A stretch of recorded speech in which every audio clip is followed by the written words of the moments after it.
My name is Akshada and my friend name is Ritika. Today we will present small Marathi conversation.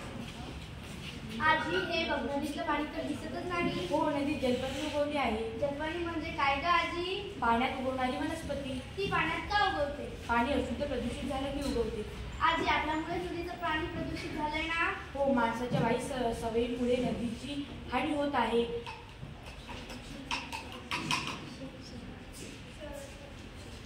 शहरांच्या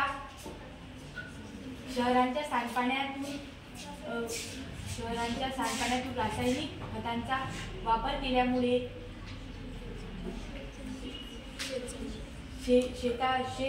शेतजमिनीतून झिरणाऱ्या पाण्याची किंवा कारखान्याच्या सांडपाण्यातून nitrogen phosphorus ही द्रव्ये मिळाली की जलपर्णी वाढते. जलपर्णीची वाढ ही खऱ्या अर्थाने जलप्रदूषणाचेच निर्देशक आहे.